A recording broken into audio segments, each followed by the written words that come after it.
Hi, everybody. I'm Linda Brubaker, and this is Job Search Lunch and Learn.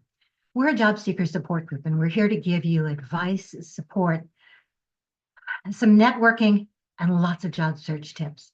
Now, we know that you'd rather not be here, but we're here to be able to give you that kind of support. And our goal is to give you that kind of support so that in the coming weeks, you won't need to join us because you'll be able to share that success and tell us that you've gotten your next forever job. Now, as many of you know, I don't believe in forever jobs anymore, which is one of the reasons that I do this, is to help everybody find their next forever job and hire their next company, because I think that's so important. I'm a career strategist and a transferable um, job, still trying to come up with a way of saying this and coming up with a new term for it. I used to call myself a job search coach or career coach, but what I really am is helping you to find and maximize those transferable skills to move on to that next forever job, because you're the one who can take that kind of control in terms of what it is you're looking for. So, career transfer expert. Sorry, my mind isn't working this morning to come up with that term, but if anybody has any ideas, please put them in the chat and let's move forward. But I come to this with over 20 years of experience in HR. So I've been an HR business partner, a hiring manager, an internal recruiter, as well as a headhunter, an external executive search consultant. What I'm doing is that I'm bringing you information from both sides of the desk because I've been in this coaching role now for the last 8 years. I know that in those last 8 years, over 910 people that I've worked with, either through Lunch and Learns or private coaching, have gotten jobs. So we know that the information that we provide you in these sessions works.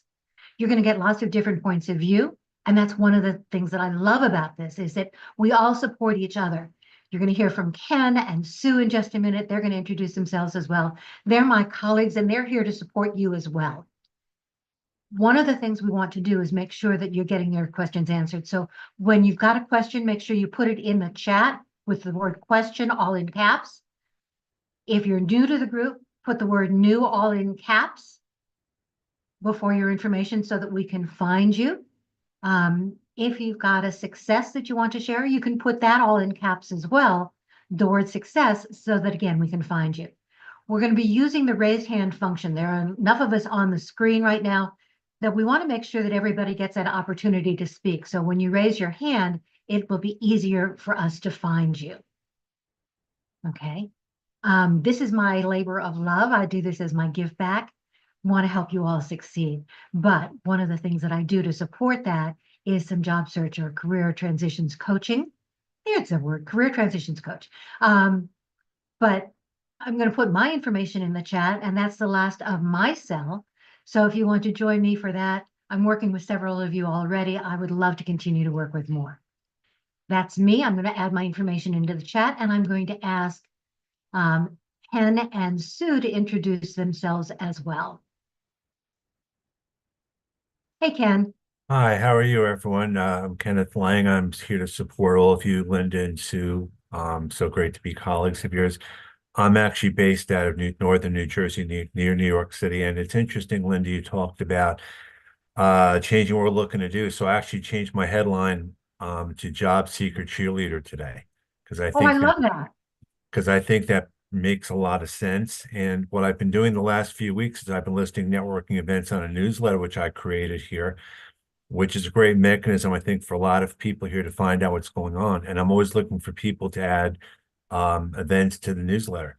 I was out of work for many years, so I totally get it. I'm a Lee Hecht Harrison brand specialist now, and it's a both good news and bad news thing. It's good news in a way because I get to work with people. It's bad news because I'm very busy, unfortunately. So I'm here to help and support everyone. I put my LinkedIn URL in the chat. I'll put it in later on. Great to be here, Linda. Great to be here, Sue. One thing I will say, even though I was on vacation for 2 weeks, take a vacation from job search from time to time, even if it's a couple of hours, even if it's a day, and make sure you have some time to yourself. Does not have to be a full-time job one day after the other. So again, great to be here, Sue. Love to hear what you've been up to the last 2 weeks. Thanks. I join Ken and Linda in being happy that we're here, even though you're probably not happy that you're here. I'm known as Sue Mentors in the virtual world. Almost no one calls me Sue Griffey unless my sister's trying to get my attention. But I'm also the mentor with Pom Poms. And Ken, when I again in person, and I have to do it this year for sure, I'm bringing you Pom Poms. So you'll have Pom Poms. Mindy already got hers when I visited. She actually got hers before I visited. But I'm happy to have you as a search cheerleader, job seeker cheerleader. You and Brenda and Linda have shown me in many ways how we can expand that. For those of you who are here, I want you to celebrate everything, big, little, things you don't think are. But the first thing is just showing up here, being part of this group. As Linda said, it's a networking group, it's a support group. The number of people we saw interacting just at the beginning in the chat keeps growing every time I'm in these meetings. I'm seeing more and more of reciprocal help ideas, and that's really fun. And I want to tell you, I am right now in the middle of a several week course that I offer occasionally as a cohort. Those people that have come are out of some of the public health agencies that have been had massive layoffs. They don't know what clickable Zoom links are. They don't know what personalized URLs are. So you all should celebrate today that almost everybody on here did their links correctly because you're here all the time. You know how to do it, but also that you've got a personalized URL for LinkedIn. Okay, that's my big news and small news. And Ken, I'll have to catch up with you soon. It's been a while. Thanks, everybody. I agree. I need to catch up both with Sue and with Ken because it's been a while. Okay, so now what we're going to do, for those of you who don't know, if you haven't been here before, we want to make sure that we help to celebrate those wins, as Sue was talking about, because every win, even if it didn't go anywhere, you had an interview and you got a turn down, you made a networking connection, you got an interview, then you're moving on to the next step. It doesn't make any difference. All of those are important wins, and we want to be able to celebrate with you. So if you have a win that you'd like to share, please raise your digital hand so that we can highlight and celebrate you. Who's got a win that they want to share? Okay.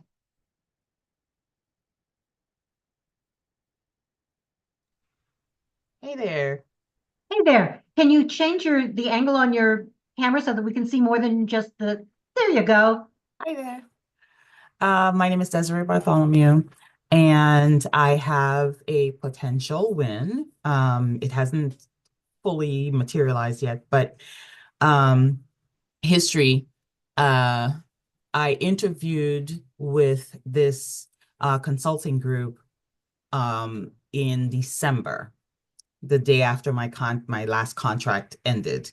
And the person I interviewed with two groups of people, one being a freshly minted CIO, and they were looking for somebody at the time with like disaster recovery, like that being their sweet spot. He eventually went with someone who had more network disaster recovery experience. That was their focus as a project/program manager. But last Friday, I got a call from the consulting group that had set up the interview, and they said, hey, these people want to talk to you again. And they're looking to bring on more people, and they valued the interview you did. We'll try to set something up for this week. Hasn't happened yet. But they want to talk to me again to potentially bring me on. So tiny win, but I figured I'd share it with you guys. Actually, that's more than a tiny win. That's a huge win. Okay, because you made an impact, and you're also demonstrating for the rest of us that just because one position didn't work out with that organization doesn't mean another one won't. So keep in touch. Yes. That's really important. I'll let you guys know. Yes, please. Thank you. All righty. Okay.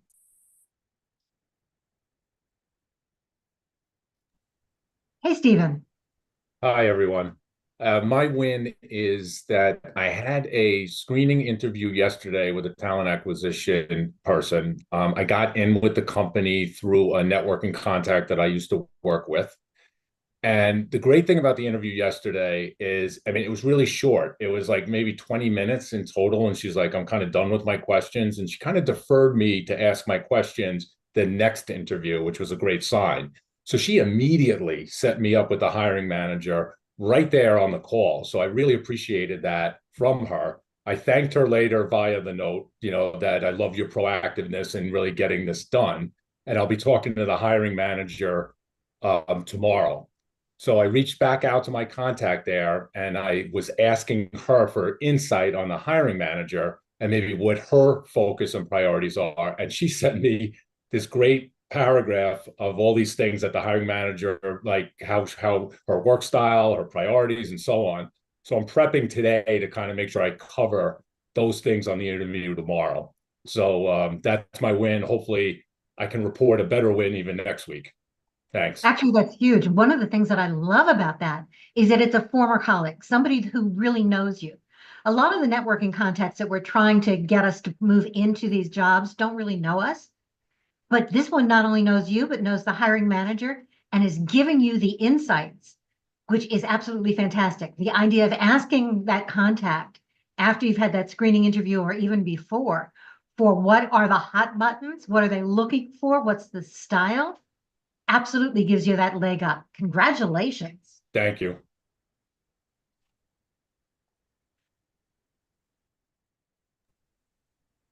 Hello, everyone. My win is coming from a 4th degree networking connection. I recently spoke with a managing partner for a boutique consulting firm and had a really nice conversation, prepared at his request, a consultant portfolio type resume, and shared it with him yesterday, and he loved it. So I am now speaking with their talent manager later this week to talk about getting added to their roster of independent consultants. And hopefully that will lead to some part-time, shorter, longer-term consulting opportunities. So what I learned from this, and hope all of you can take away from it as well, is that there really is power in networking. It took me a while to get to Rob, that 4th degree connection, but it really paid off. So keep going if you are out there networking, which I am betting all of you are. So let me ask you a question. How did you get to that 4th level connection? Can you share a little bit with us? Sure. So two of our very good friends are realtors, and I met with them back in January, and they connected me with some 4 or 5 different people in their network. I had a conversation with Susie LeClaire, who then connected me with one of her friends who is in the nonprofit space doing, has a small boutique consulting firm. And when I spoke to Beth said to me, you really need to talk to Rob. So that's how it happened. It was having one conversation that went well after another, and that's how I landed in a great conversation with him. Fantastic.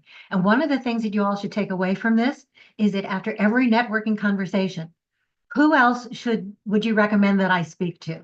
And can you make those introductions? Because that always helps, and that helps you move up the chain from one level to another, as well as broadening that scope. Well done. Congratulations. Let us know how it Thank goes. you. Okay. I will. Thank you. Okay, you're welcome. The other thing that I pulled from that is the idea that those consulting roles, those short-term, those contract roles, not only help you to get the income coming in, to broaden your skill set, but also to add additional things to your resume, as well as giving you new people that you can contact and ways that you can continue to grow. So absolutely think about those. Okay. Hello there, Elfie.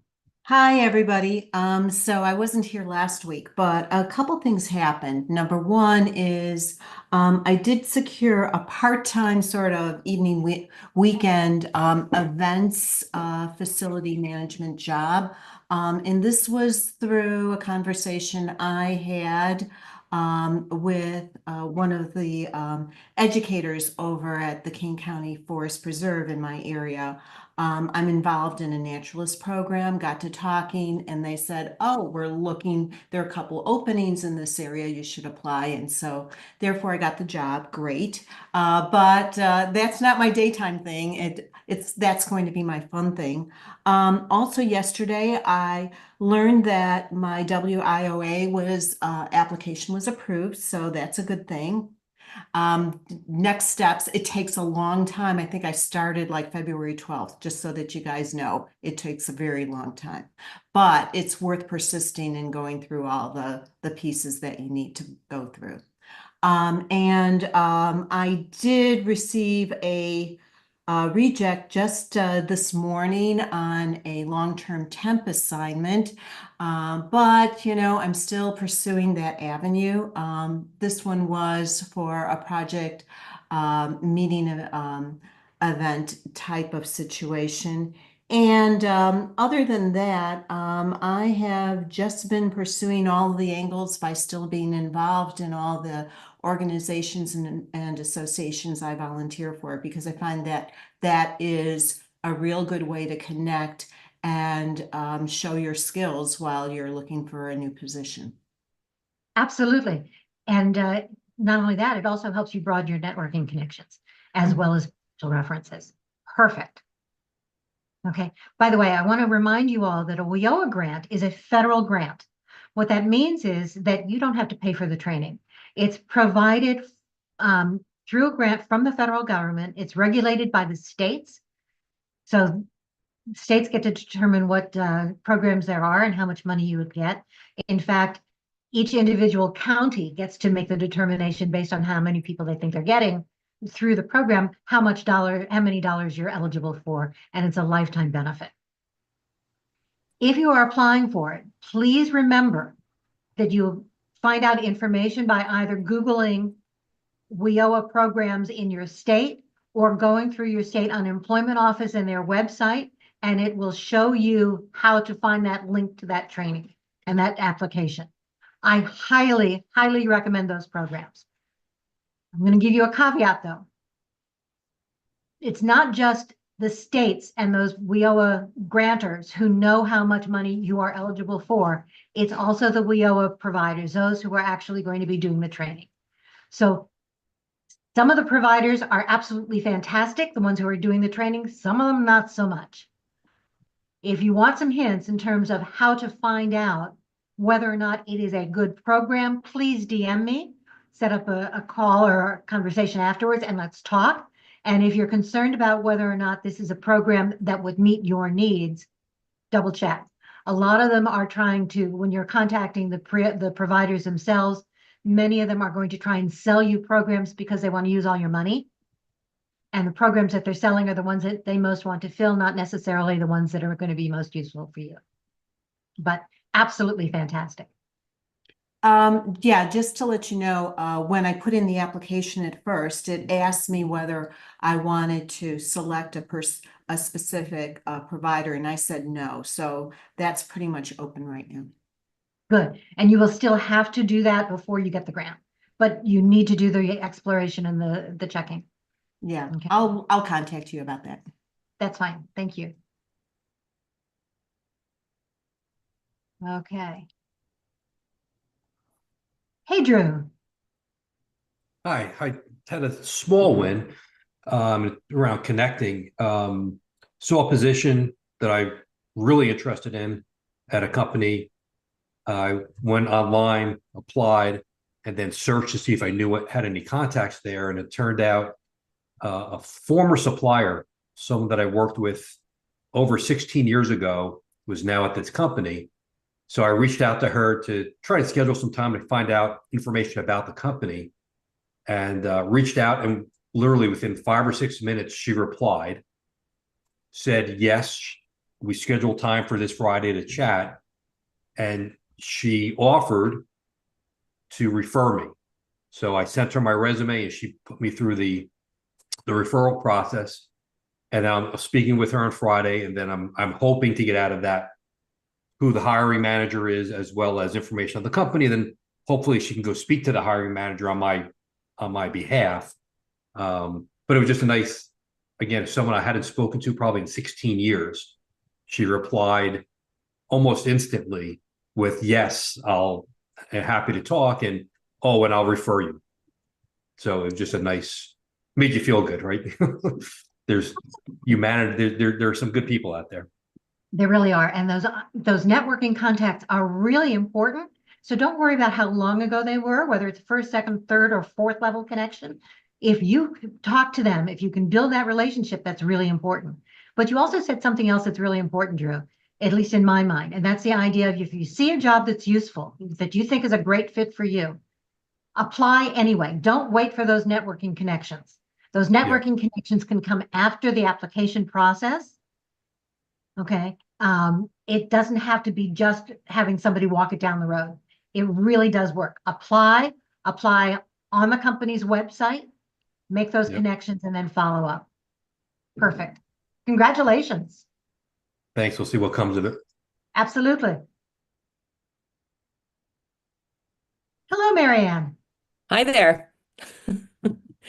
Okay, so I don't know if it's a win, but I had a stroke of boldness yesterday. San Francisco has a new mayor, thank God, because the old mayor was a disaster. And I follow him on Instagram, and he's out there every day posting all these things about how he's cleaning up the city. So I just wrote to him and said, I want to be on your staff. And I got a message back and said, yeah, thanks for your message. We're swamped, da, da, da, da. But at least I did it. I was hesitating whether or not I should do it. So we'll see if anything happens. You know, you have nothing to lose. True. And now what I would do would be to come up with an idea of what kinds of things you'd like to do for him or for the city. Yeah. And start making posts related. See whether you can connect with him on LinkedIn as well, because even if he's not reading it, I guarantee I already his did staff- that. Yeah. So make some relevant posts and reference those. Perfect. Okay. Hey there. Good afternoon. Remember when I first joined this group, I said it about I had an interview with the bank in New York, and it's been dragging since November, I think. I've interviewed, I've reached out, the job is still open, nothing. And then when I log in, my candidacy is still open, says interviewing. But I did have interview with one, I guess he's not direct hiring manager. I guess would be one of the peers. Interview was scheduled for half an hour. We talked for like over an hour, and I sent 2 follow-up emails, thank you letter, and then 2 follow-up emails, nothing. But yesterday I got email from that bank, from HR department, and asking me that another department is interested in me and would like to set up an interview for a different role. Not ideal, but at least the bank is reaching out back to me for a different role. And that's one of the benefits of actually having your information in the system, is that good recruiters will go back and take a look to see what else is there. And if you've had any kind of an interview, there will be notes in the system talking about your strengths and your weaknesses.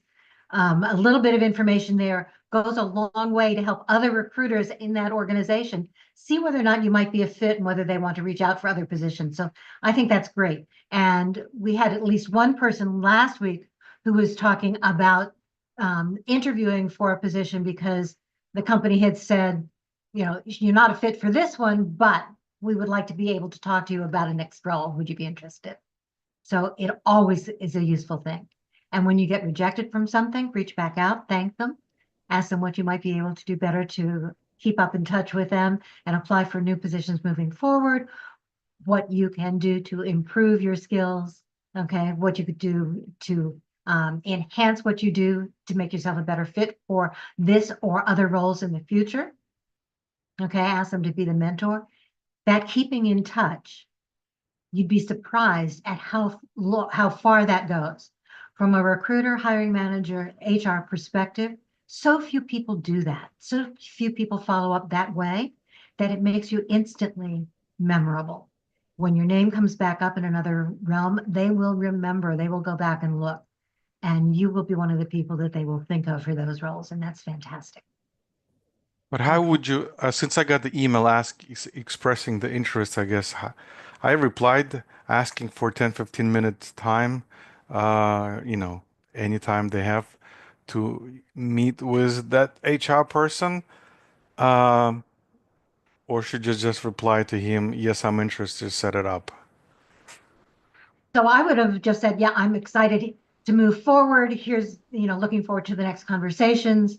If there's any additional information you can share with me, that would be great.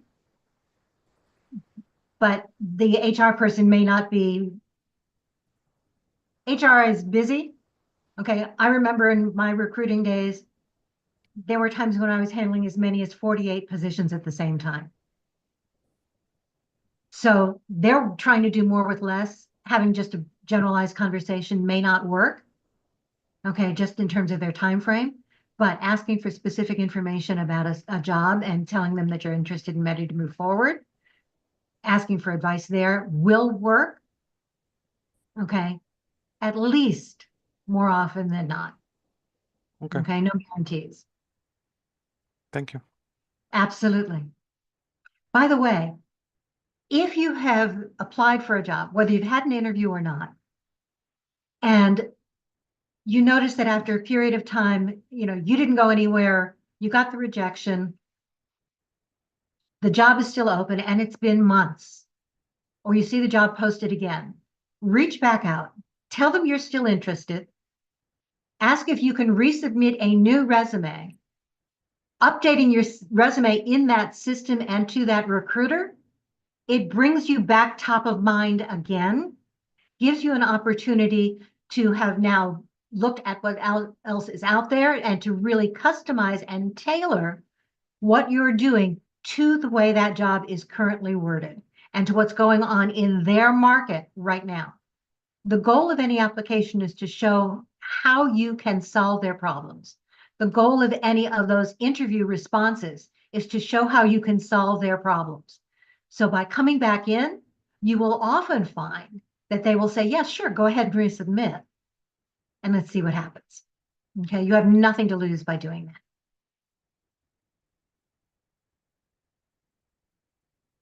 The raise function is at the bottom of the screen, David. It's in the reaction, it could be in your reactions, but it could just be there. But you can also, since you just put it in the chat, we'll just add you here. Okay. So what can we do for you, David? What did you ask me? You said you wanted to know where the raise hand function was. Does that mean you wanted to talk? I didn't send That out was me. I was asking about it. Oh, I'm sorry. Who was that? Oh, I I'm the apologize. newbie. I'm the That's all newbie. One thing that I have encountered though is that very often job listings are being posted just so that they can say they did a certain number of interviews or have posted a certain number of openings and the jobs are not really available. I've been running across that a lot, and so have my former coworkers. You're right. So since you're new, first introduce yourself. Tell us a little bit about you. Okay. I'm Judy. I'm in Westmont, Illinois. I have been working in the same position for 14 years, and they just let me go at the end of January. I was still on payroll until March 31st, and I'm on severance right now. And I am hunting, and right now my only resource really is like the agencies. What are you hunting for? What kind of a job are you looking for? What did you do? I was handling criminal records for 14 years, working for a company that handled background checks for employment, among other things. Okay. And so that, okay. It's been kind of difficult for me to know where to go because I'm facing off against AIs being used to read the resumes as opposed to actual humans. and I'm running up against the jobs being posted are not truly available. So two things here. Number one, if you match the criteria for the job, and when I'm saying that, I'm saying if you can come in and demonstrate 70% skills match. Okay, that's what's important. Yes, there are some AIs that are being used in those applicant tracking systems, but those applicant tracking system AIs are really used to highlight those skills that they are looking for. An applicant tracking system isn't going to necessarily screen you out. It's humans who are going to put in those criteria. If your resume can be read by the applicant tracking system, okay, then what happens is, whether it's an AI or whether I as the recruiter go in and say, I'm looking for candidates who have X, Y, and Z, the applicant tracking system will sort those resumes. It's going to come in and say, you need to see these first, in effect. But it's still human eyes, the human brain who makes those decisions. Mm-hmm. Okay. So when we talk about customizing, that's important. Are AIs going to be part and an increasing part of this process? Unfortunately, yes. That's one of the reasons that it's important to use some of the terms that are in the application or in the resume, excuse me, in the job posting, and to change it every time you send it out. It's up to you to demonstrate how you match the job, not to send out something broadly and say, okay, see how I fit. Okay. Okay. All right. Thank you. Thanks. You're welcome. And welcome to the group. Anybody else who's new would like to introduce themselves quickly? Because I want to get to some questions. And I admit I'm not monitoring the chat. So if you're new to the group, we'll take one or two more people. If you're interested in talking to us very quickly about who you are and what you want to do. Otherwise, we're going to go directly into questions. Sue or Ken, did you see anybody in the chat? All right, then let's go to questions. This is an open session. What kinds of questions do you have about job search? And let's see what we can talk about. Okay. Absolutely, the resume, I'm looking now at the chat very quickly. Your resume needs to be results driven. We're going to be talking about resumes and cover letters again next week because there were so many things we didn't get to and so many more questions about that and more people joining the group. But it needs to be results driven. You need to remove words like responsible for. You need to show me actually what you did. Remember your show and tell days? Okay, back in kindergarten? Right now, when we're talking about resumes, it's still the same thing. Okay, in kindergarten, you wanted to show, right? Which is the same thing as just putting a term on your resume.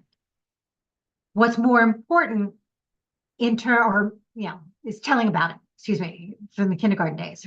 From your resume and your interview status, what's really important is the showing. Demonstrate what you did and how it matches. Put in that evidence. Talk about the results.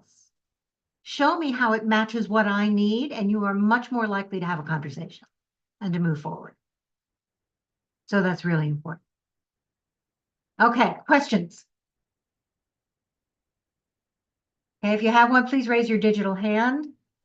David. Just to let you know, David Pryor and Mitchell both submitted questions. So I've asked people to put question in front of it so that we can find it more easily. I appreciate that. I just noticed that Mitchell just did that. So, all right. David, what's your question?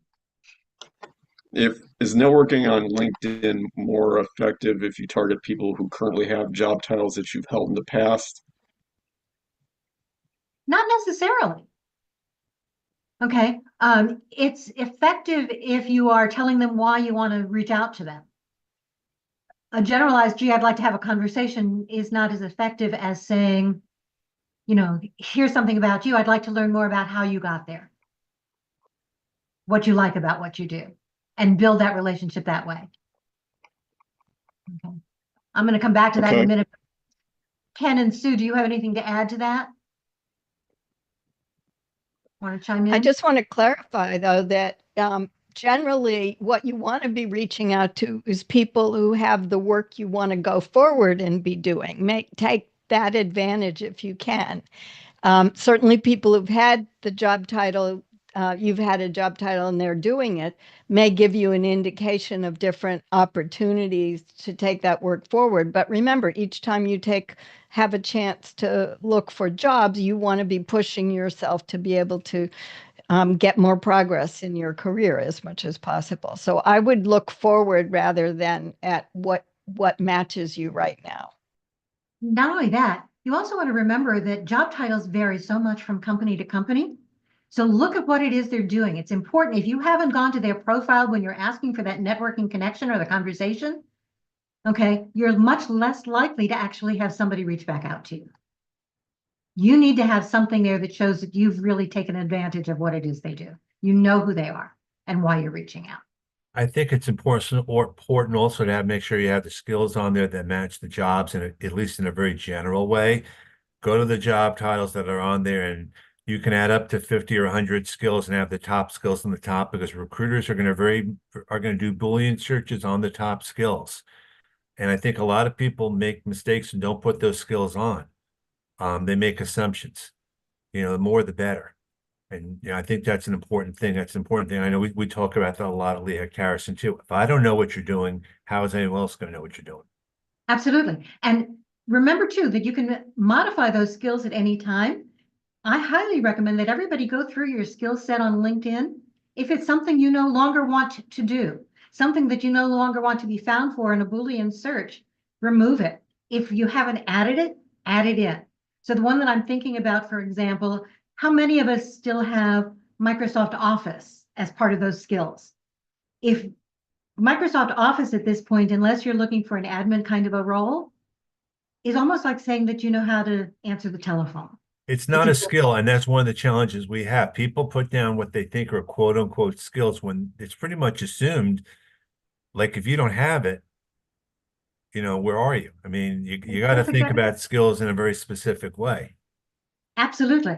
And so think about it. I love that term, the idea of the Boolean search. And that's also what an AI does, or what an ATS does. It does that Boolean search to try and narrow down that field to those that are most important, to help me narrow down who do I want to talk with first. Okay. So if the job description says, for example, communication skills, unless you're in a communications area, in which case you're going to demonstrate that communication skill, writing down communication, okay, doesn't do you any good. It's a tell, not a show. And it's not going to be one of the terms I'm going to put in to narrow down my search. So that's also really important. So go through, reevaluate your skills, reorder them. And by the way, one of the reasons LinkedIn don't listen, but it's important to know that when you're doing those or adding those skills, you need to have at least one endorsement for those skills for which you want to be found.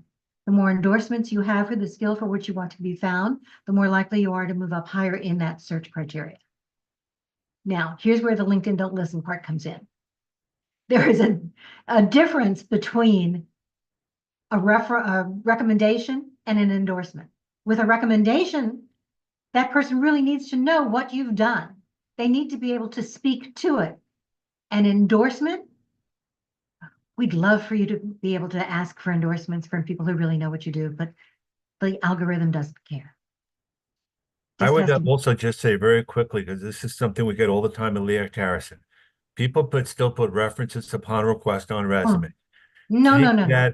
Take those references and see if they'll give you a recommendation on your LinkedIn profile. It's a great way to get back in touch with people. And not only that, but that idea of references provided upon request not only takes up space, but it makes you look old and out of date. It's an assumption. Okay, so I wouldn't include that at all. But back to the idea of the endorsements, connect with people in our private group. You can ask for somebody to endorse you. You can reach out to people in your network, your first level connections, and say, by the way, I've just been going through my profile and recognize that skills are important. What 5 skills would you like me to endorse you for? In our group, you can just ask somebody to endorse you, but reaching out to your connections and asking what skills they would like you to endorse them for, okay, or just going ahead and endorse, they're going to respond to you by asking you what skills they want to endorse you for, okay, or you want to be endorsed for. It's really important to do that. So make sure that you're getting those for the ones that are really there, that you really want to be found for. Thank you. Next question.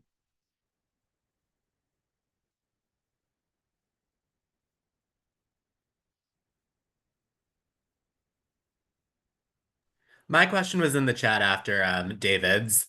Oh, Mitchell? Okay. Yeah, can I go? Yeah, I'm just trying to find you on screen, Mitchell. Um, There, I found you. Great. Okay.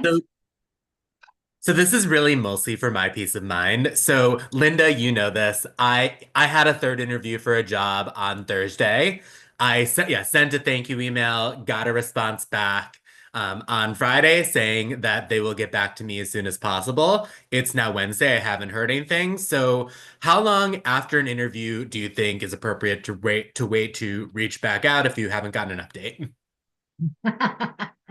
There's a fine line between excitement and pushing. Well, yeah, going too far. Okay.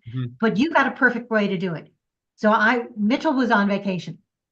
So he's got the ability to reach back out and say, I just returned from vacation, wanted to know if there's any additional information I can provide because I'm ready to move forward to the next steps. And that's as far as I would go. I wouldn't necessarily say, when can you make a decision? That's the pushy part. They can't tell you necessarily. Yeah. Okay. But yeah, I would definitely, you can reach back out now. Yeah, because I don't know what's going on their end, because the update that they got, I think it was basically like we're wrapping up our process. We should be back to you as soon as possible. But let me find it for sure. We enjoyed meeting with you. We really appreciate you taking so much time to meet with all of us. We're wrapping up our process. We'll get back to you as soon as possible. And I got this afternoon on Friday, and then I sent a response to that. Also on Friday, and have not heard from them this week. So I just don't know what's going on behind the scenes, wondering if there's anything I can do for my own peace of mind. So that's the way I would reach back out at this point. You know, is there any additional information I can provide? I'm really excited. Sounds good. Well, do you have an update on my application? Can we say something like that? You can, but since they've already said, all right, I'm putting on my recruiter hat, okay, and my hiring manager hat. Okay. Yes, you can say that. I might not be able to give you much information other than to say we're still in the process. I'm not going to say, we're going to have a decision by Friday, because I can't necessarily guarantee that. I can say I'd hope to. You're still in the mix, but as you mentioned, you don't really know what's going on. Yes, exactly. So I'm just trying to think, was there anything I could reach out with to give me more peace of mind? So I think what I'll do is, if I don't hear by end of day tomorrow, I'll send something just saying, hey, wanted to let you know that I am back from my trip out of town. Let me know if there's anything else that you need from me, and I look forward to hearing from you soon. Perfect. Great. But sometimes, Mitchell, patience, because you don't know what's behind. Maybe they're trying to get approval, sign-offs. So maybe wait till Monday.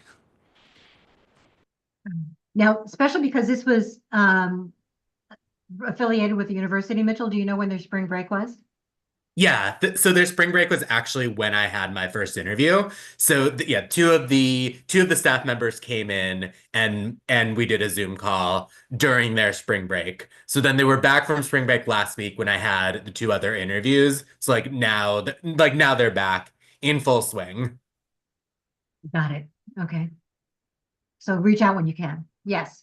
Yeah, I think that end of day tomorrow makes sense, because then it'll have been a week since my last interview. I think that's perfect. Okay. Jonathan,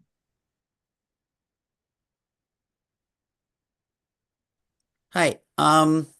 If you're if in your spare time you're serving as like a part-time caregiver for somebody, should you put that on your LinkedIn or on your resume or on your LinkedIn, or was that like a red flag that makes people think you're going to take time off, even though in reality I really wouldn't have to? this is during your job search? Yeah, but it might continue. It might like after hours, like it in the evenings and stuff might continue after I was hired if I were to get something. Okay. Ken, I'm sure you deal with this with people a lot. Can you add an insight? Yeah, I'm not sure there's one right or wrong answer, honestly. There isn't. I think it depends on the situation. I mean, if you're gonna, and that's kind of the content or the context I would put it in. You don't want to open up a red flag because you want to make yourself horrible, but at the same time, depending on the type of job that's, you want to make sure there's some flexibility. But I Right. wouldn't I wouldn't do too much of that at the beginning because you don't know if you're going to get the job or not, but you Sure. want to sell yourself. So it's a balancing act. I mean, and there is no one right or wrong answer for that. So it's not like I'm not trying to hedge. I just don't, and you, Linda, you can speak more from a recruiter perspective as to what you would think of someone who brought that question up.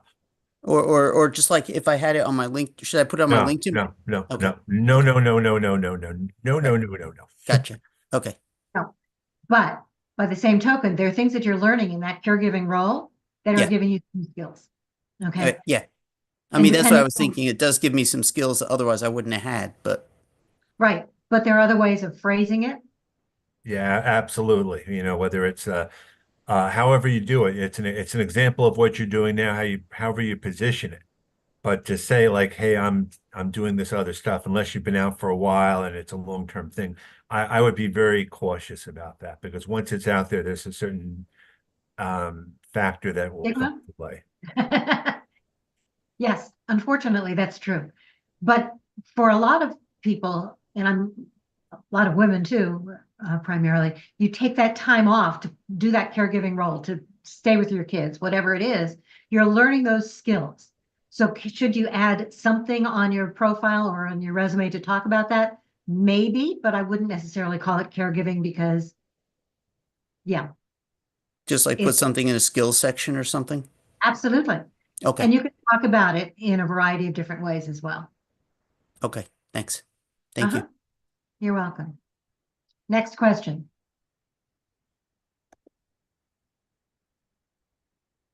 Can I ask that live? I'm sorry. Krishna, yeah, this is Krishna.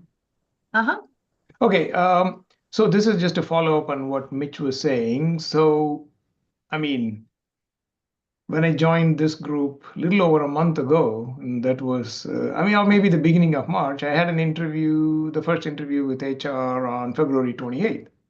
She seemed very interested, and then it was a very good match and so on. And she said, early next week, within the next 2 or 3 days, I'm going to talk to the hiring manager and get back to you. And I didn't hear anything. So I waited till the end of that week and then sent her an email. And still, I didn't hear anything. And then the following week, she wrote an email saying, okay, she's in the process of setting up follow-up interviews with the hiring manager for many people as a video interview. And what are your availabilities? And I said, all through next week, I'm available. Please set up any time and I will accept it right away. That week goes by. And then again, I sent her one more email. So usually I wait about a 1 week before asking. But since then, no response at all. So I kind of like wondering, what am I supposed to do? It's been over a month now.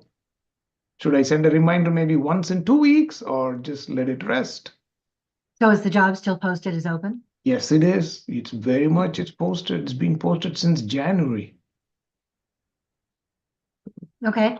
So what I would do is a couple of things. One of which is think about what Judith said. There are a lot of jobs out there that are posted that they don't necessarily want to fill. We're finding that more and more, unfortunately, in this job environment, A job can be posted and not filled for a number of reasons.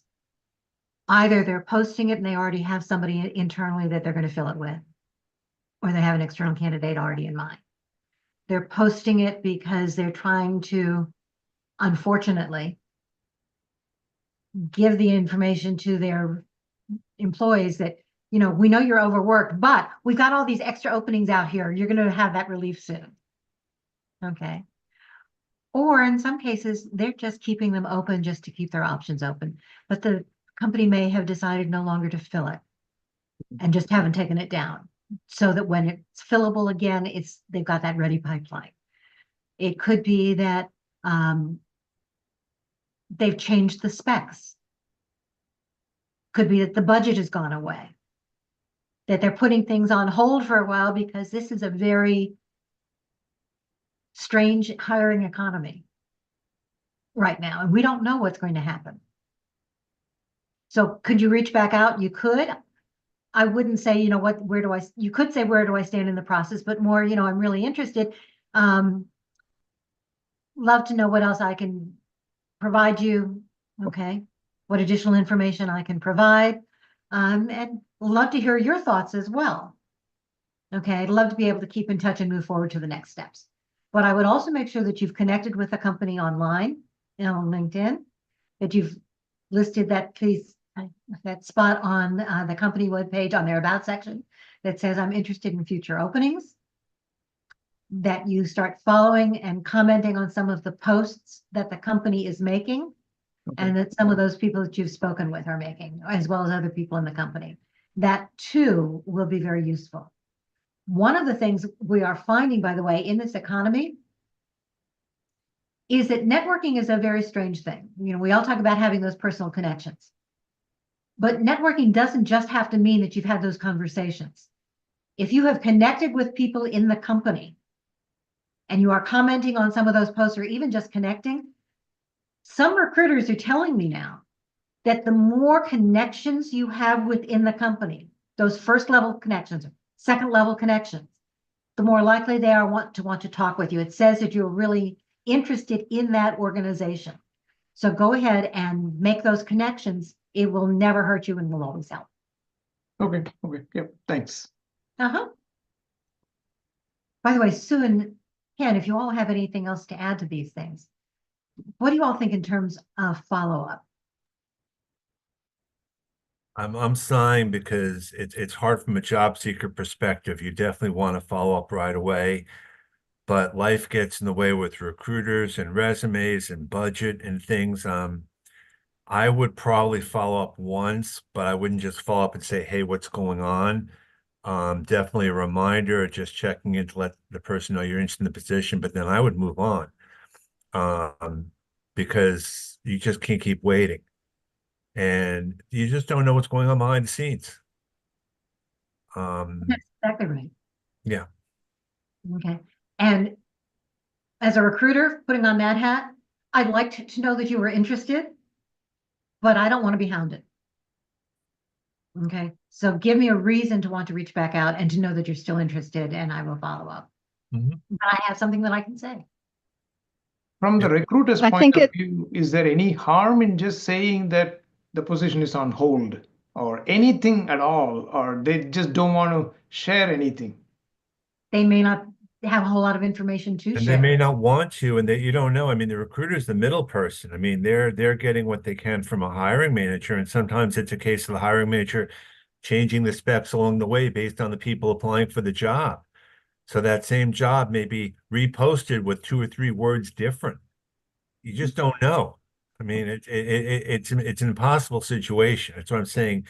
You can do what you can do, but sometimes, or they find someone internally and they want to wait for something to happen there. You have no idea what's going on sometimes. And it's just like, it can be maddening. It can be. So my recommendation is, yes, you can follow up once. I would probably follow up after a week if you haven't heard. Or 2, and then I would follow up one more time after another same time frame. And then if you wanted to, if the job is still open, follow up once a month, but with something that is related to what it is they want. Okay. can I keep in touch for future openings? It looks like this position may not be filling, you're not filling this position at this moment. May I keep in touch for future openings and then be done? And Linda, I'd suggest that the two things. Number one, we never know how appreciative people are just hearing from you, but then there's the burden of expectation we have. In fact, Mindy posted this the other day with a reference to statistics about something about recruiters, and she said, but we all hate being ghosted and we're not hearing. But at least if you put that positive spin out there, and I wouldn't even ask, could I stay in touch? Because that feels to me like I would say, I'll keep checking in with you monthly and be glad to consider other options or something, so that they, in a way, file it and think, oh, this is a person I can work with. Again, we never know where the long tail is. We never know if anybody's going to be able to get back to. But I think about how many things I wake up in the morning to that I don't expect. You know, everybody you buy from now wants you to give multiple times. They want you to give a review. And I'm like, really? I think I have nothing better to do than review you 8 times. But as we think about everybody getting busy, what I'm finding, someone just came back a week ago that I had not heard from in 3 years. And he talked about how much he's been using what he learned, but now he needs some more help. So you don't know where that long tail is. Leave a good impression. And then, as Ken says, you've got to move on. We all have to defeat the sunk cost fallacy of how much time we've invested in an application or how much money I spent buying a coat I'm not wearing, that kind of thing. So that's my advice. No, and I agree. I would also say in some cases, the recruiter may have lost their job, or the person at the company may have lost their job. And there may be, again, I know this from personal situations with working with people. People move on, people have other things. And the unfortunate thing is you just don't know. That's why I say just move on at some point, or tag them on a LinkedIn post, or connect with them on LinkedIn, or something different, a little bit different perhaps. The idea of making yourself that subject matter expert is not only going to affect or attract people in that company, but it's going to attract people in other companies as well. Makes you more marketable. Absolutely. Never, ever think that you've got something hooked. You're always going to continue to look until you've actually started that new job. Okay. And if it's a contract role or a temp role, fractional role, again, would never have given this advice many years ago, but you're going to continue to look even then. Because your goal is to find that next forever job, whatever that looks like. So the right job for you. And yes, recruiters are losing jobs all the time. I got reached out to this morning by 2 recruiters who just lost jobs. Mm-hmm. So it's definitely out there.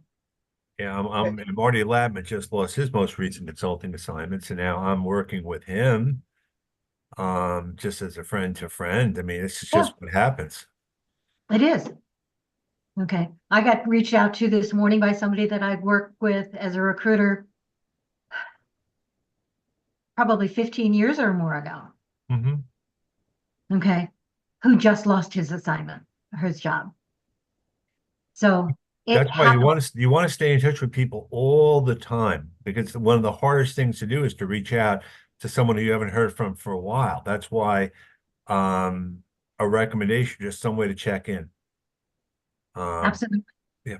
And remember, excuse me, sorry, Charles Grunberg. Remember, the recruiters don't always know when a rec gets pulled or something changes on the back. I've talked to some, and they're just as surprised to learn. You know, yeah, I'd follow up and say, any news or is anything going on? And they're like, you know, just found out it's on hold, or just found out it's gone, or, you know, it's not filled, but they just lost the rack. And so that happens too. Yeah. Right. Or they lost the budget or whatever it is. Yeah. Okay. One of the things that recruiters also won't tell you, putting on my recruiter hat, is that sometimes the job is going to be posted over and over again. Exact same wording, even though the hiring manager's specs have changed. So what's in the recruiter's head, what's in the hiring manager's head, is not necessarily going to be reflected in terms of what you're seeing there. But if you're following the company's posts, if you're following them on the news, you'll see what some of those hot buttons are, and that may help too. And there's all this consensus hiring too. So many people have to make a decision within a company because everyone's afraid to make the wrong decision. So you basically do it by consensus, because what happens if you make the wrong move? And Exactly. again, it's not that this is all fair, but it's just a reality. Unfortunately, it is. In fact, I had somebody the other day who was on their 8th round. Okay. And somebody else who had gone 7 rounds and then decided to pull out. So you get to make those decisions, but everybody in the organization seems to want to have a say in terms of who gets hired. And that's elongating the process incredibly. So that's really tough. Okay. By the way, I'm adding in the chat a link to a Google Sheet. You all have access to it. If you have topics that you'd like to see us cover, if you have speakers you'd like to see us bring in, okay? And Ken and Sue, I'm going to be talking to both of you about doing some programs here, okay? As well. But the idea is we want to make sure that these work for you. So tell us your ideas. Tell us what you want to see. You can put it in the chat with the word idea, all in caps. You can put it in the private group with all in caps. You can add it to that Google Sheet. I do check those. I want to make sure that we want to talk about the things that you want us to talk about. Okay. I am willing to stay on more because I know that this is an important thing and we're ready to do that. But before people are leaving, I want to remind you to join the private group.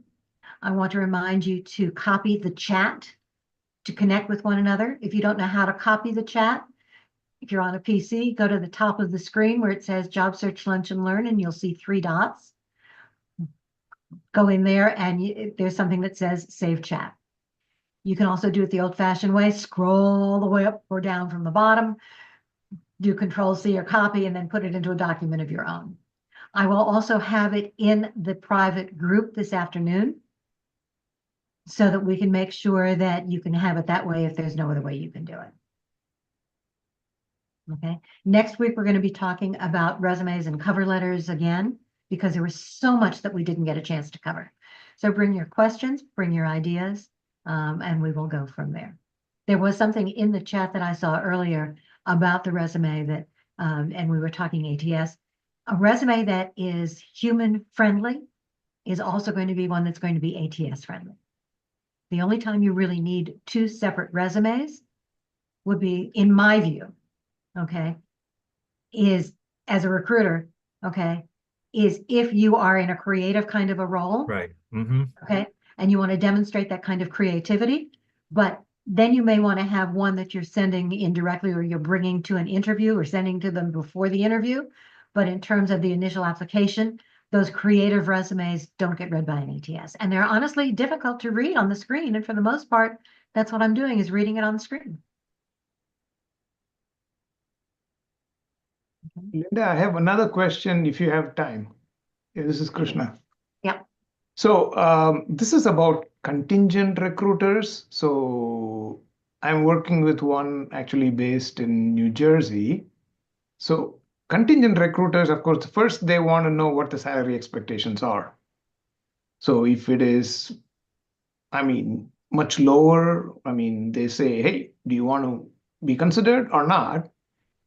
So sometimes, I mean, I'm out of a job, so I have to keep my options open. So obviously there are many other things that could make a job attractive. It is not just the money.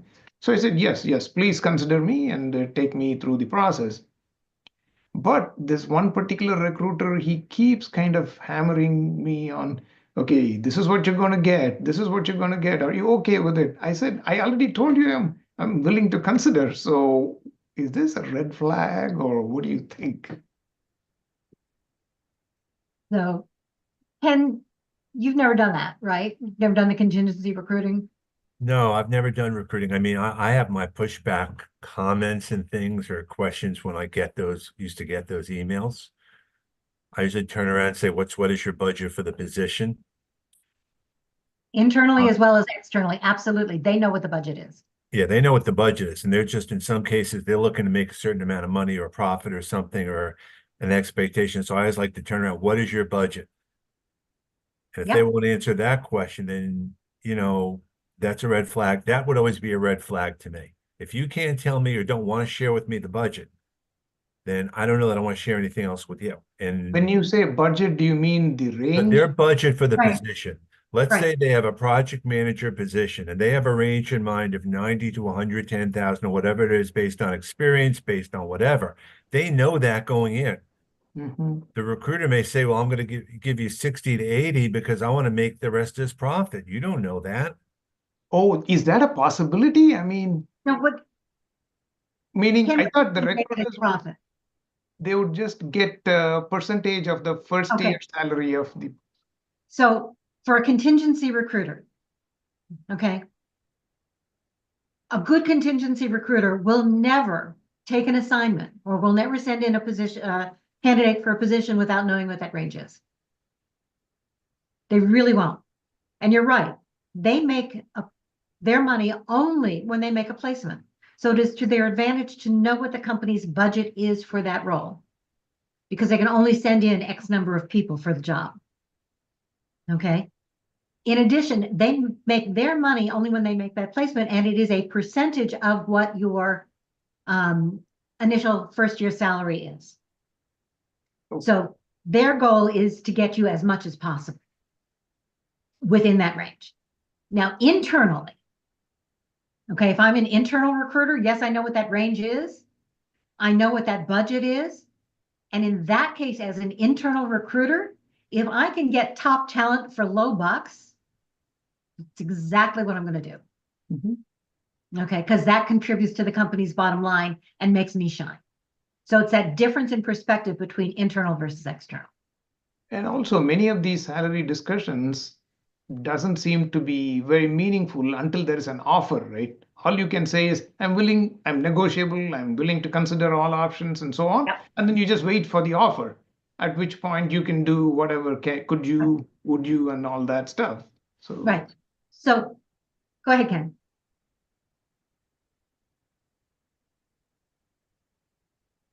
So one of the things that I always recommend is Ken's phrase. Tell me the budget, okay? And I'm happy to work within it. External recruiters absolutely will be able to share. And if they don't, to me, that's a red flag. Okay. And I would tell them that, unless I know what the range is, I can't tell you whether or not I'm willing to move forward. Internally, when you're doing that talk with a conversation with an internal recruiter, they also know, but they are much less likely to be willing to share.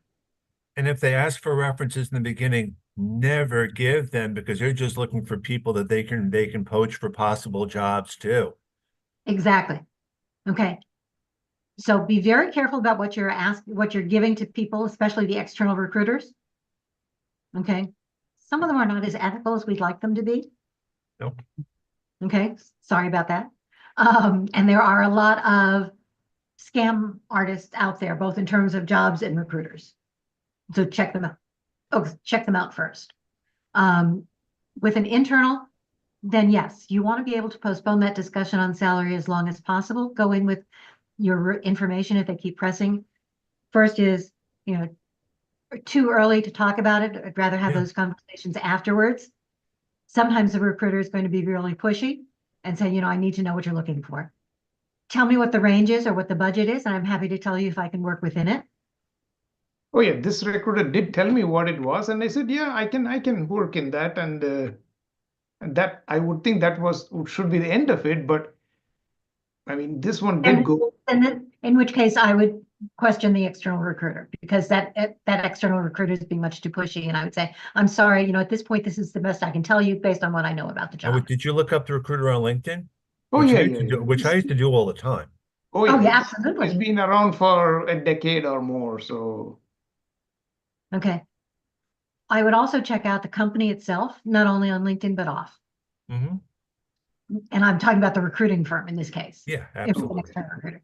Okay. Check to see what kinds of positions they've posted, what kinds of jobs they have open, and see what else you can find, because in some states, they are required, even as a recruiting firm, to list what those salary ranges really are. And it's okay to say, I cannot give you an absolute number. I can give you a range based on the budget that you're telling me. because I don't know enough about the job yet. Based on what I know at this time, this range looks okay. Good. And I would do that internally or externally and say that. But know what you're worth, know what the job is worth. Okay. Yep. Thank you. You're welcome. Any other questions? I have a question. Who's that? Alexander, Yes, Alexander. I'm anticipating to get an offer next week. Congratulations.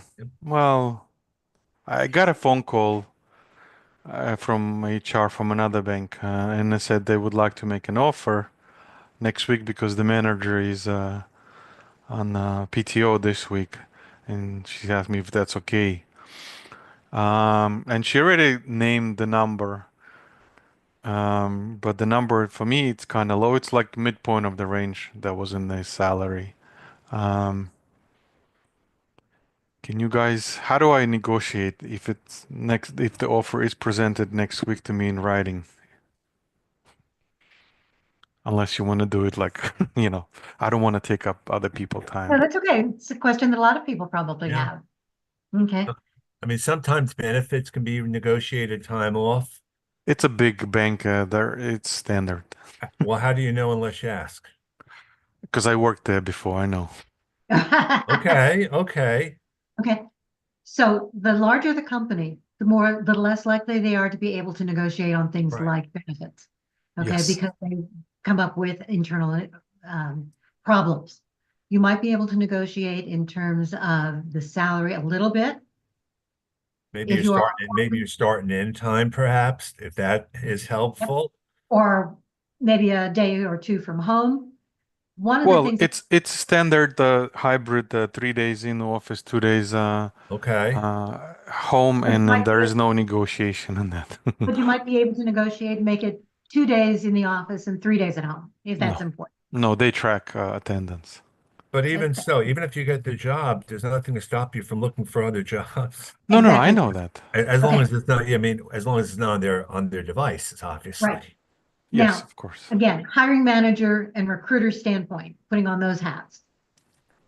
Companies are paying for the job and the experience you are bringing to the job. They are not paying you for what you used to make. And one of the things we are finding, unfortunately, is that salary offers are lower Mm-hmm. than they used to be. So if they're especially large bank, they not only have a range, but they know what they're paying other people who have similar experience and who have other things. They cannot bring you in necessarily much higher than people at that same level. So even though there is a range, if there are 12 people in that range, okay, and 7 of them are doing the same thing that you would be doing, and they have the same kind of experience that you have, they cannot bring you in much higher than they're currently at. It causes internal equity issue. No, truly they can't. Okay, if I'm putting on my recruiter and hiring manager hat, it causes all kinds of problems. So remember, they are paying. But people don't say each other's salary like normally. That's not the point. That's not what we're saying. We're saying that they know what the salaries are for the people in the company. Correct. So they know what you're getting, and they know what the 11 other people might be getting too. And so in their mind, fair or not fair, they're going to come up with a number. Now, and that's just the way it is. I mean, I can speak the same thing when people are getting jobs now. They're not getting what they used to make because of the way it is, and it's just there's a risk to that, like anything else. I mean, it's not an ideal situation. It isn't. Okay, but even though they may not know, the other employees may not know what somebody new coming in does, internal compliance is still a major issue. Legal departments internally get unhappy if they're bringing somebody in at a much higher level to do the same job that everyone else is. Because what may happen internally is that they're going to say, now we have to go back and reevaluate the salaries of everyone else. We can't afford that. They're paying for the job. They're paying people for those areas. And by the way, the fact that companies don't necessarily know that people can't tell what other people are making. There are some state laws that are now requiring that companies that you cannot be penalized for talking about salaries inside the company and sharing that information. There are also some laws that are going into place, and Illinois, for example, is one of them, where not only do you have to be able to post the range on the job posting, but you have to be able to share that range internally as well. I know I'm in North Carolina, so there's No, I nothing. understand that's not the No, point, but what I'm telling No, I you know. is that the laws are changing. So I mean, No, are you- that part I know, but that role was posted in the states that none of them required the It doesn't make salary. any, No, I know. it doesn't make any difference. The concept of being able to pay for the job and pay in comparison to your experience with everybody else's who's currently doing that same job at that same level of experience, that's what's going to be more important internally rather than, gee, I made X at another company. You should pay me X plus because that's what I was making before. They don't No, care. I know, but I'm thinking from the point, and then I know how that bank operates. They always offer midpoint, and it's a, I guess, standard operating procedure. right? It often is. And then in my previous role, you know, with that bank, I was offered midpoint, but that was in 2019, and I was able to negotiate almost to the top of the pay scale. But it's a You can different try time to- now. No, I It is a know. very different time. You can try negotiating based on what I'm bringing to the job and the information, the skills, the abilities, the experience that I have. I would like to be higher. I was thinking the way that I would phrase it, I was thinking based on all of that and the research that I've done on the roles and the ranges. I was looking for more in this range and then leave it alone and see whether or not they're willing to come back to you or how close can we get. From a hiring mean, manager's Mhm. point, Well, it I will not be talking to the hiring manager. This is with HR person, right? She told doesn't make me. any difference, whoever it is. Oh. Okay, HR to some extent is in charge of those negotiations. It's not the hiring manager. Correct.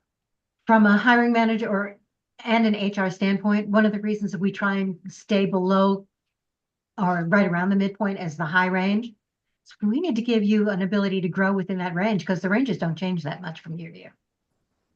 Correct. But I mean, the range was 111 to 197, right? So they offering me 155, so which is like right in the middle. I mean, there's still a lot room to grow, and then trust me, There, the that may bank does. be, you don't know what internally what other people are making. So try and negotiate, tell them what you were looking for. Okay. And see how close they can get. They may come back and say, I'm sorry, this is the best we can do. And then you have that option. Okay. Okay. Thank you. Be careful because I'm seeing some offers being pulled. Mm-hmm. Okay. More, that's always been the case. But I'm seeing it more now.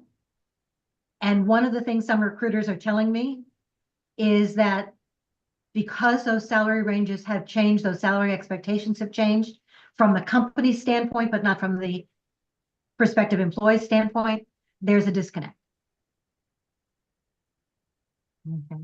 So Meaning if just, you try to negotiate, then you may lose the offer. Is that kind of what you're saying? I've had somebody do that. Yeah. Yes, It's that's it's always a possibility. possibility. It's a So you have to possibility. I be able to mean, walk away. it's a risk reward thing, like anything else. Exactly. You have to be willing to walk away. Okay. No, I am willing to walk away, but I'm not trying to get a lot more. I'm just trying to get like maybe 11 grand more. And that's So- probably what I was looking for. So what I was going to say is you go in and you say, here's what I was looking for. How close can we get? What do you think? But do I give them slightly higher than 11 I would give them a grand? range because you want them to feel as though they're negotiating and getting a good deal too. So if they offered me 155 and I would like 166, so then I'll start with 170 or a little higher. I wouldn't go too much higher Mm-hmm. personally. Okay. Mhm. But I might say if you're willing to take, I was looking more in the range of X to X. Mm-hmm. So let's say tell him 170, 175. I might say 165 to 175. Got it. Okay. So and then just give them. But this is going to be normally a Mhm. one-time negotiation. No, I know. It's not going to be back and forth and back I and know. forth. I So you have realize to that decide what part. you can do. So, okay, Thank you. you're welcome.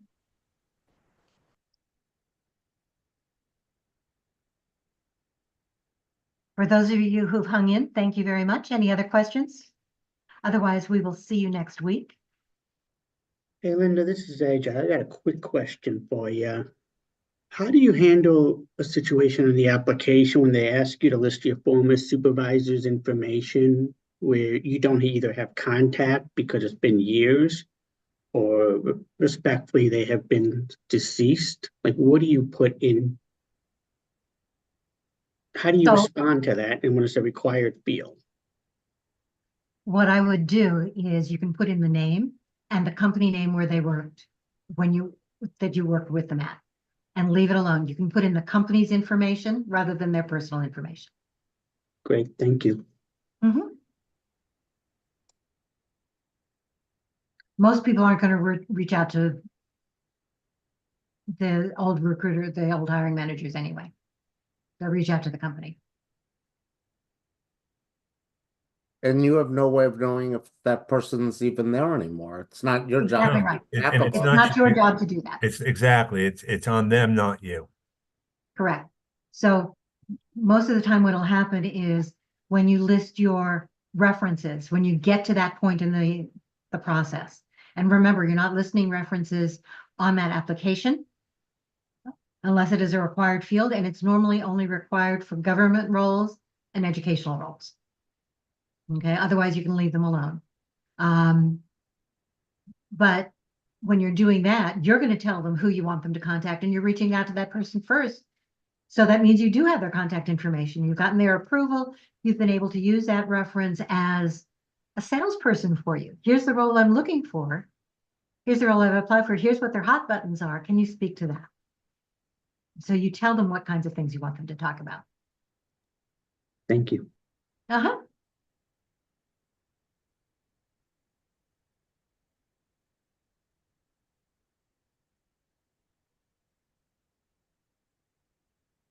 Okay.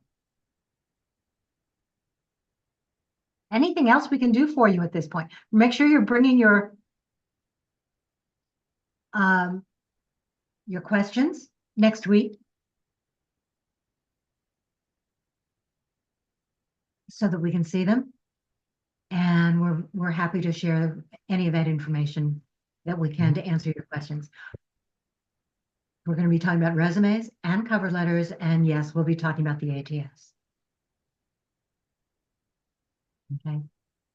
A lot of myths out there about the ATS. Mm-hmm. Yep. Okay. All right. Copy the chat, go to the private group, connect with one another. And if there's any other questions that I can answer, let's do that. And Ken, Yep. we need to catch up. Absolutely do. And the same with everyone here. Like I said, stay in touch. You have a bunch of job search buddies and people here you can work with. You never know where it's going to go. Exactly right. In fact, one of the things that I think is really useful is being able to make those kinds of connections. Mm-hmm. Talked a lot about networking, so let's connect. And remember, those second, third, fourth level connections, they all come from somebody that you've connected to initially. So those connections are really important. I used to call it a spider web, right? You're building all these relationships. Or what is 6 Degrees of Kevin Bacon for those of us who are old enough to understand that and remember that? Yep. Okay. I did that kind of thing and figured out that I was only 5 degrees away from Bill Gates. Oh. That doesn't mean that I can reach out to him, but Nope. No. I know people who know people, or I'm connected to people who know, or connected to people who are connected to people. Mm-hmm. So, great. As a Snoop Dogg would say, I know some people who killed some people who killed some people. I certainly hope not, but No. Anything is possible. Okay, remember to copy the chat. Remember to connect with one another. I'm Yep. going to turn off the recording when I can figure out how to do that. And I'm gonna jump off, Linda, so Me we'll too. So I'm going to stay on screen or keep the room open long enough for you all to copy the chat. Okay, but I'm going to take myself off screen and off mic. Thank you very much.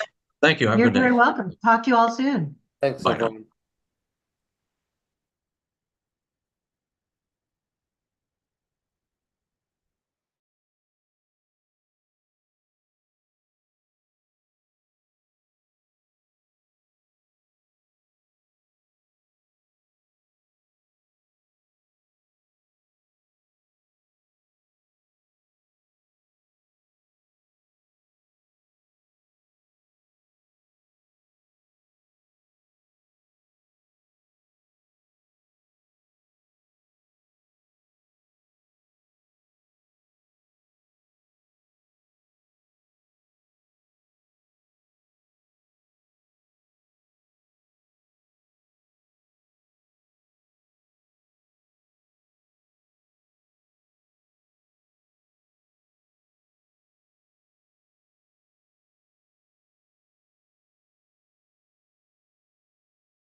Closing the room in 10, 9, 8, 7, 6, 5, 4,